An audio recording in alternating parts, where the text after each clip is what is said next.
Boa tarde, pessoal.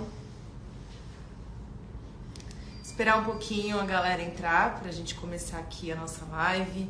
O Vlad já tá aqui com a gente, o Johnny já tá aqui com a gente. Pra nossa live final de 2023. Acabou o ano, pessoal. A gente vai falar um pouquinho sobre o resultado desse mês, né? Na verdade, do mês de novembro. A gente só vai conhecer o resultado do mês de dezembro em janeiro, que vai ser a primeira live do ano. Então, os gestores vão passar para vocês sobre o resultado, um pouquinho, né, do que foi 2023 e a expectativa para 2024. Pessoal, é o seguinte, eu vou desativar aqui os comentários, mas a gente sempre fala para vocês enviarem via direct, e-mail e o canal oficial da ESH, que é o WhatsApp, né, aquele WhatsApp da lista de transmissão que vocês também recebem. Sou eu e o Isaac que atendemos vocês lá, sempre, não tem data, não tem hora, podem mandar as suas dúvidas, curiosidades, que a gente responde para vocês por lá, tá bom? Aqui a gente deixa desativado para a gente poder ter um pouquinho mais de foco aqui para seguir a nossa live, tá bom? Então, vamos lá, pessoal. A galera tá entrando aqui. Live especial, hein? Com muita batalha, mas consegui juntar os dois. Tá vindo. Vamos lá. Pessoal, então hoje o palco é do Vlad e do Johnny. Vou deixar o Vlad iniciar. Eu sei que vocês querem muito saber, tem muita curiosidade sobre o Esteta, né? Quem acompanhou aqui a live do mês passado, referente a outubro, foi o Vlad que fez também, mas a gente não pôde salvar a live.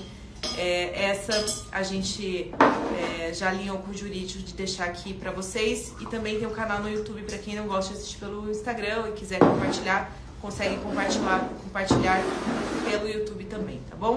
Então eu vou puxar minha cadeira, vou me retirar e volto depois para chamar a parte do Johnny, tá bom? Vlad, é todo seu. Boa tarde, pessoal. Falar um pouquinho sobre o fundo mês passado e sobre esse ano. Esse ano está sendo um pouquinho atípico. Eu imagino que vocês já tenham lido a carta que a gente publicou, o referente a esse mês. Eu não escrevo mais a carta porque eu tenho algumas restrições. Brasil 2023, censura. Isso daí diz muito do que está acontecendo no fundo e eu sou um adepto à liberdade de expressão total e restrita, e se eu não posso me expressar da maneira como eu gostaria, eu peço para outra pessoa escrever a carta. Mas eu conversei muito com o pessoal e a gente escolheu na carta desse mês tentar explicar para as pessoas um pouco o que está acontecendo, né? O fundo, que nem todo mundo sabe, é um fundo concentrado, um fundo que tem uma pegada de ir atrás de eventos corporativos de imposição de governança. O que tem acontecido, e eu pedi para o pessoal escrever a carta, eu contei tudo o que aconteceu no mês passado, e qual que era a mensagem que eu queria passar, né? A gente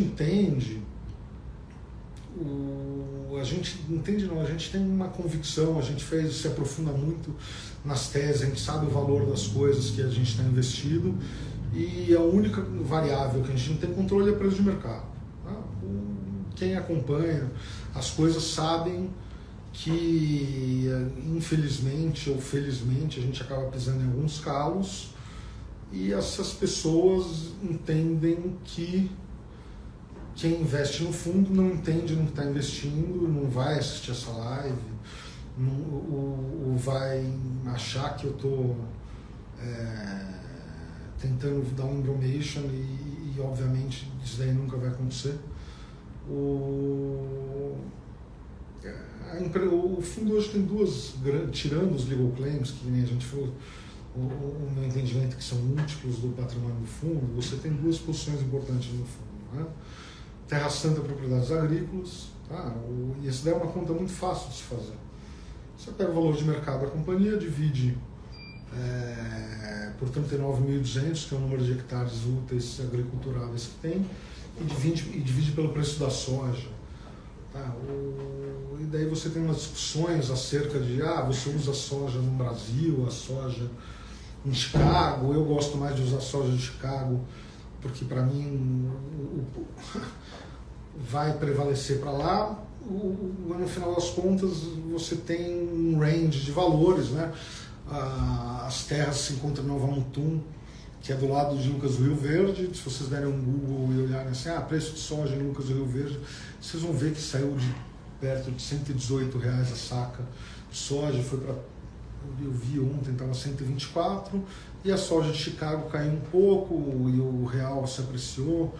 Então você tem alguma coisa, antes era 120 com 150, hoje está 124 com 145. Né? Se você usar esses parâmetros, você vai encontrar qual seria o preço justo dos ativos que a Terra Santa tem.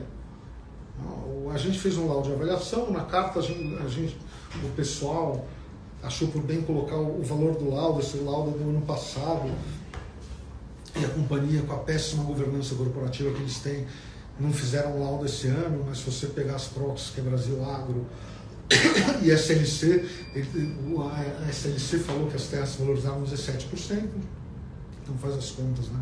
4.270, mais 17%, vai perto de 5 bilhões de reais, o que deveria ser o valor de mercado da companhia, e hoje o valor de mercado é 1,5 bilhão de reais.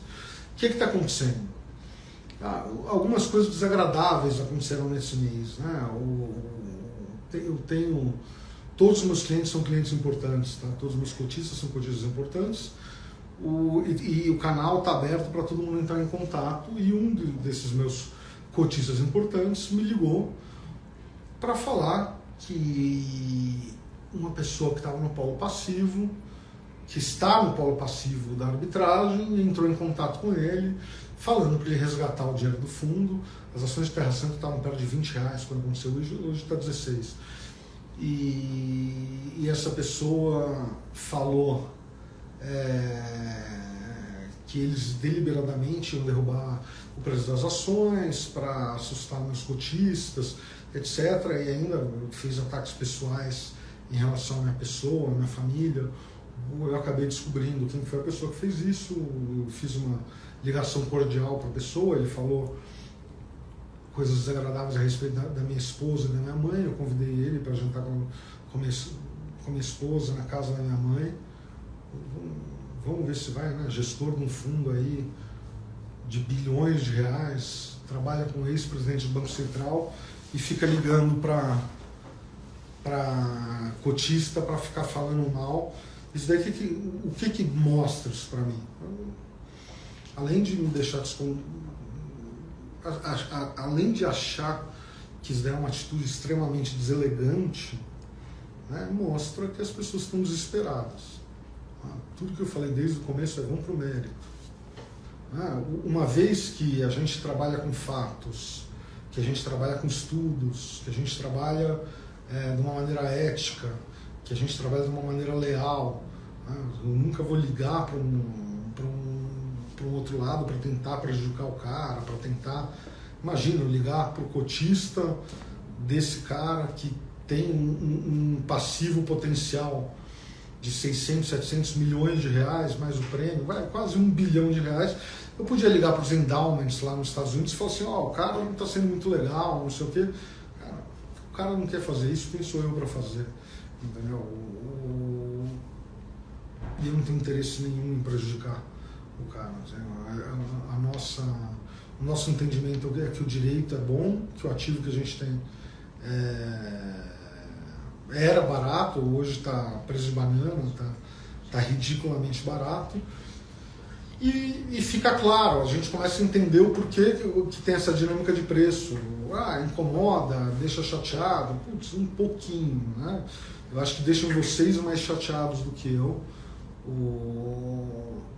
Mas entendendo aonde a gente está e para onde a gente vai e o que vem acontecendo, e os atos de desespero que estão acontecendo das pessoas que estão do outro lado, eu acho que dá para ter essa tranquilidade, né? O mês passado, Terra Santa caiu um monte também, caiu mais de 10%.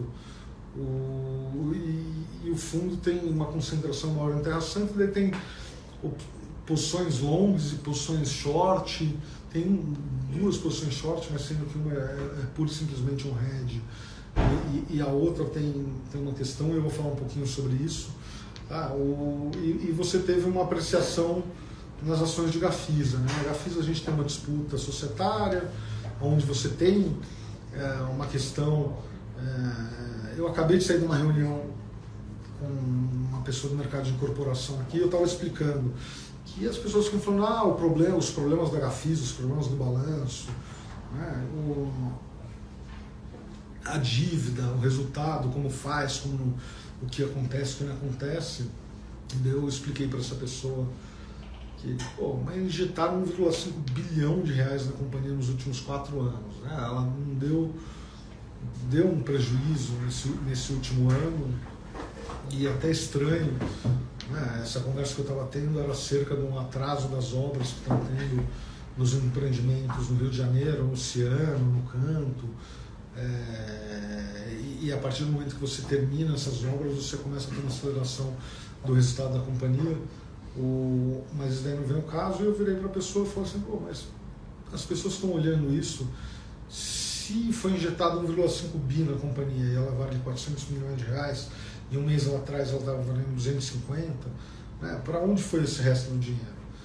E isso daí, de novo, tem as questões que a gente está batalhando, e uma coisa que essa reunião que eu acabei de sair, eu acho que atrasou um pouco a live por causa da reunião, era justamente eu falando com a pessoa, eu falei assim, cara, quanto que vale a Gafisa com 1 bilhão de reais no caixa? Né? Hoje está valendo 400 milhões, vale 1,400? Eu falei, não, vale 3, 4. Cara, essa daí é a batalha que a gente está trilhando. Né? São posições onde a gente está batalhando por governança, onde a gente está batalhando para que... E o que é governança? Né? Que as pessoas que estão sentadas tomando as decisões dentro da companhia tomam as decisões para maximizar o valor da companhia e não maximizar o seu próprio resultado. Tá? O Gafisa subiu para caramba, dobrou de valor, e a gente acha que vale muito mais. O valor patrimonial hoje é R$26. Também tem 2 arbitragens rolando lá. Você tem legal claims. Eu acho que na Gafisa o tamanho do legal claim vis-a-vis o retorno que tem das ações é um pouquinho mais proporcional. De qualquer maneira, são múltiplos do patrimônio do fundo hoje. E você tem uma questão de por que as ações da Gafisa chegaram no preço que chegaram no mês retrasado e subiram esse mês. Chegaram porque não sei se é uma crítica que eu tenho, ou se... Cara, cada um faz o que quer da vida. Né? O Neto tem tido muito trabalho, o trader tem tido muito trabalho nos últimos meses, de ter que ficar acompanhando o que está acontecendo no mercado, no dia a dia.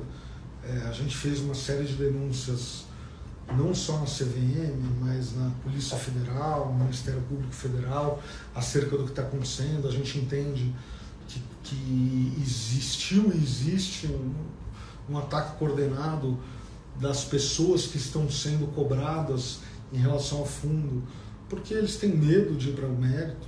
Né? Eles viram e falaram assim, então as pessoas vão desistir. Se vocês olharem, você está aqui do meu lado, o fundo tomou resgate líquido ou captou mês passado? Captou mês passado. Captou? Mesmo caindo? Mesmo caindo. Mesmo no mês retrasado? Também captamos, fechamos. E no outro mês? Também captamos. Puta, eu fico chateado de quem está está coordenando, inclusive, por respeito aos cotistas. Né? Cara, eu fico chateado. Eu fiz uma live uns meses atrás, eu falei que tinha um cheque grande comitado, eu estou consumindo esse cheque, né? Os caras querem derrubar, eu agradeço, porque eu posso comprar um pouquinho mais de ação mais barato.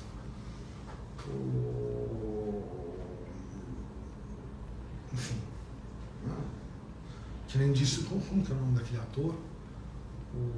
Adoro aquele filme que ele vira pro cara e fala good luck. Sabe? Cara, vocês querem estocar o fundo, good luck, entendeu? Eu falei, cara, não é nem questão que não vai desistir. Eu falei que tinha 50 milhões de reais comitado. Dos 50 entrou quanto? Tá entrando de 5 em 5. Foi quanto? 15 ou 20? Já foram 20. Tá bom, então mais 30. Então, tudo bem, se eu precisar arrumar mais 50, eu arrumo mais 50. Vocês querem. Enfim. É o Brasil. É o Brasil que a gente está vendo,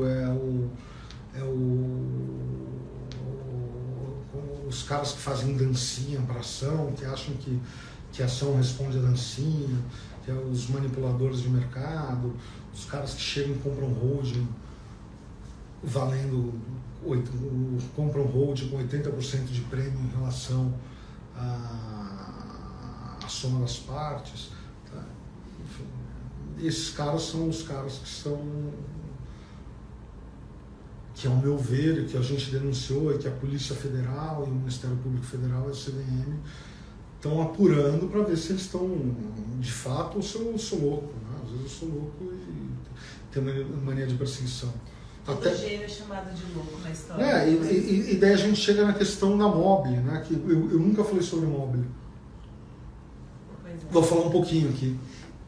As pessoas falaram que achavam que Mobile era uma posição short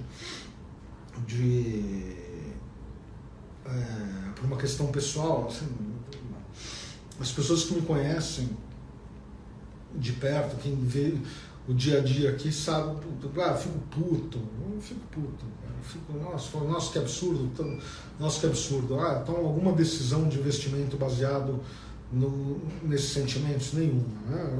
E eu falei isso daí na carta mensal, eu vou falar agora, não é Mobile, a gente nem sabia o que fazia, tá? Eu tô ficando velho, o Johnny daqui a pouco vai falar aqui, eu viro para ele e falo, Johnny, o que é essas ações novas, o que é esse código novo? Deve ser essa Mobile, apareceu por motivo X que a gente descobriu, e daí veio um analista de um grande banco aqui no escritório, no final do ano passado, para me perguntar o porquê que deveria ter uma OPA de alienação indireta de controle imóvel. Eu falei assim, cara, não tem que ter. Alienação de controle se dá pela venda, não pela compra. Né? Por isso que não é uma OPA de aquisição de controle, isso é outra OPA. Isso tem OPA de alienação de controle. Né? Alienação é quando você aliena alguma coisa, quando você vende alguma coisa. Né? E daí criou-se o pessoal do Varonga, como que é a musiquinha, como que eu vou fazer a dancinha aqui? Os caras que fazem a dancinha das ações, viraram e falaram assim, não, porque vai ter uma OPA, e o analista, cara, bancão, assim, veio aqui perguntar e falou assim, pô, Vlad, mas qual que é a tese para fazer a OPA? Eu falei, cara, não tem tese para fazer a OPA, não tem OPA nesse negócio. E eu virei para ele e falei assim, mas... E eu nem acompanhava, eu falei, cara, o negócio subiu 50% porque os caras estão achando que vai ter uma OPA nisso daí. Eu falei, eu vou ficar short. Eu virei pro Neto e falei assim, Neto, quanto que dá para shortear disso daí? Ele falou, X ações. Eu falei, shorteia tudo. Shorteou tudo. A gente está short desde então.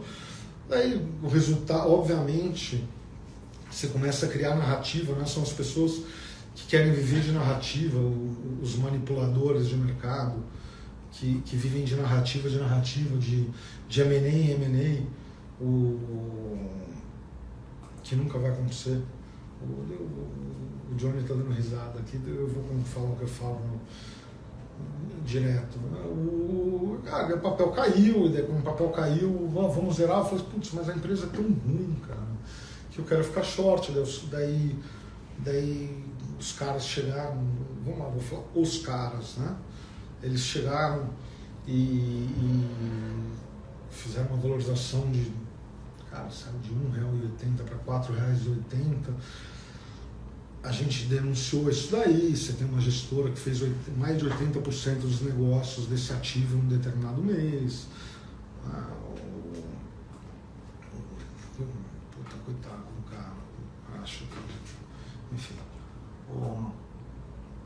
E daí os fundamentos começam a prevalecer. E mês passado o fundamento prevaleceu, né? Teve um resultado. Johnny aguenta mais quanto tempo? Mas aguenta mais um ano com essa queima de caixa? Pô, isso vão ter que trabalhar bastante para reduzir a queima. O caixa é que o pessoal não olha aquele leasing, né? Tem um caixa, pô, leasing é dívida, cara, off-balance sheet. Eu aprendi isso daí no CFA, sabe? Dívida off-balance sheet. Enfim. E daí você começa, cara, a gente está short, vai continuar short, e daí você tem todas as questões. Quando a gente viu essa questão de manipulação de mercado, as pessoas inventando história sobre a empresa que vai fazer uma OPA, a gente entrou em contato com a companhia, virou e falou assim, não é porque eu estou apostando contra, que eu acho que o preço vai cair, que a gente não quer o melhor para a companhia. Eu sou um super fã da Esquadra, eu acho que a Esquadra salvou o IRB, né? Você não pode demonizar quem faz a posição short, mas enquanto a companhia continuar tomando atitudes para defender os interesses de determinados acionistas e não prezar por uma transparência, não prezar por publicar fatos relevantes desmentindo notícias falsas de uma maneira a preservar o normal funcionamento do mercado, isso daí é totalmente. Isso daí detrai valor, vai subir 15% num dia, vai cair 20% no dia seguinte, e daí o acionista que vai olhar para essa companhia vai falar assim, cara, mas eu quero ter uma companhia de governança, né? A nossa tese é uma empresa sem governança negocia com desconto em relação a uma empresa com governança, se os negócios são equivalentes, né? No caso da Mobile, a gente acha que se a empresa fosse, cara, se fosse o Papa, o presidente do Conselho de Administração, com 4 conselheiros assim, notáveis, e ela negociasse no valor justo dela, ela deveria negociar R$1,70, R$1,40. Está R$2,30 hoje, R$2,40, nem sei quanto está. Mas se tiver alguma mudança disso daí no meio do caminho, a gente zera a posição short, não tem problema. A questão é, esse daí foi o que trouxe o resultado. Cara, o resultado no mês passado 0-0 com Terra Santa, que é a maior posição do fundo caindo,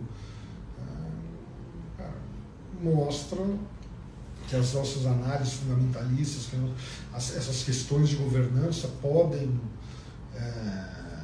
demorar para acontecer, mas acontece, né? Terra Santa, pô, cara, sei lá, tá R$16, cara, acho que vale 50. O cara quer montar posição short até 10, pô, tem mais R$30 milhões aí para comprar a Terra Santa. Enfim. Qualquer dúvida, que nem eu falei no começo da live, que a gente ficou sabendo que uma contraparte ligou para um cotista, cara, você tem R$5 mil, você tem R$5 milhões, no fundo está aberto, vocês podem falar com o Isaac, vocês podem falar com a Ari, eu sou super acessível. Se quiser que eu explique mais um detalhe, pô, vem aqui tomar um café, vem aqui tomar uma aguinha, uma Coca-Cola com a gente. Eu explico o que eu estou pensando e... Cara, 2024 tem mais trabalho. Enquanto... Sempre. Vlad, obrigada. Obrigado a vocês, pessoal. Tá? Johnny, assume aqui. Boa tarde, pessoal. Bom, pessoal, Vlad, né? Última aparição do ano aí de 2023, mas 2024 tem mais. Ele é um pouco resistente no convite, mas quando ele vem, ele toma praticamente todo o horário, ele adora falar, né? A última live, a gente não conseguiu deixar salvo aqui, por uma questão jurídica, a pedidos a gente teve que tirar, porque o Vlad é essa transparência que vocês viram aí. Se deixar, ele falaria tudo, mas infelizmente a gente não pode, né? Por uma questão que atrapalharia até o andamento da tese, tá, pessoal? Então, o teto é isso. Eu sei que tem investidor aí desesperado. Gente, faz parte do jogo, a gente tá aqui, é como o Vlad falou. A gente não vai desistir, a tese vai continuar e a gente quer ir pro mérito, porque a gente sabe que a causa ganha e que não precisa ser especialista, né? Não precisa ter o nível de conhecimento que o Vlad tem, né? Ser um CFA, como ele mesmo falou, para entender as teses. É mais simples do que parece. A gente só está buscando que as pessoas façam as coisas de forma correta e que a gente, todo mundo ganhe com isso. A empresa, o investidor, os cotistas, todo mundo, né? O valor aí é bem expressivo, tá? Pessoal, além disso, a gente, e na contramão do resultado do Teta, a gente tem o Eixo Prospera, que é o nosso long only, nosso FIA, aqui gerido pelo Johnny, que vai se apresentar para vocês. Acho que o Johnny nunca falou aqui ao vivo. A gente espera que em 2024 ele venha mais, fica aí o convite, Johnny, para você aparecer mais. Um excelente profissional e que nada mais é do que ele, junto com o Vlad, tomador de decisão. Então, mais do que especial essa live, que ele vai poder falar no detalhe para vocês ali como é que está o nosso fundo. Johnny, é todo seu. Obrigado.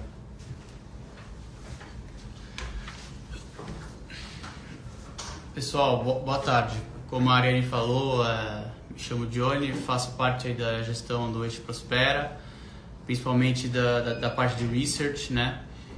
É um fundo long only, é um fundo que vem para o mercado com o objetivo de ser um pouco mais concentrado que os fundos tradicionais, distribuídos nas plataformas tradicionais. O fundo hoje, para ter uma ideia, tem 9 posições e eu vou falar dos resultados de novembro, vou falar um pouco da carteira e vou falar um pouco das perspectivas do que eu estou vendo para 2024, né? Então, novembro foi um mês muito bom para a gente. Se eu olhar para baixo, é porque tem uma colinha aqui, tá? Foi um mês muito bom, o fundo subiu 17,3%, enquanto o Ibovespa, que é o benchmark, subiu 12,5%. No acumulado do ano, o fundo está com uma rentabilidade de 23,5%, enquanto o Ibovespa é de 16%, né? Os dados são até o último dia 8 de novembro. Todas as ações do fundo subiram em novembro, mas tivemos 3 destaques, né? A Anima Educação, Lojas Renner e a Cury Consultora, né? Começando com o Anima, que foi o maior destaque, o ativo subiu 50%. É uma posição recente, tem aí 3 meses, 3 meses aí na carteira. A gente se interessou por Anima pelo setor, a gente achou que estava muito largado o setor de educação na bolsa. E a gente, dado o perfil de carteira que a gente tinha, a gente estava procurando uma posição onde se poderia tomar um pouco mais de risco para ter um retorno maior, né? Isso geralmente acontece quando temos empresas com risco financeiro maior do que o risco operacional, e a Anima tem essa questão, ela tem uma alavancagem muito grande, só que ela soltou um resultado muito bom no terceiro trimestre. Isso deixou o mercado muito mais otimista em relação à capacidade da empresa de desalavancar. A história de Anima continua. Se você olhar o Enterprise Value, né, que é a soma do equity com a dívida líquida, né, a gente tem muito mais dívida líquida, e no processo de alavancagem a gente espera que o equity ganhe mais participação. Para isso a empresa precisa crescer, resultado operacional. E a tese da Anima é essa, assim, está num setor que possibilita crescimento operacional. Eu estive lá no Anima Day hoje, um evento muito bom da empresa, acho que maior do que o mercado esperava. E eu acho que a empresa está preparada para 2024 aí, continuar entregando rentabilidade crescente, desalavancando, pode causar surpresa no lucro líquido e revisões positivas, né? Segundo maior contribuidor foi Lojas Renner, subiu 33%.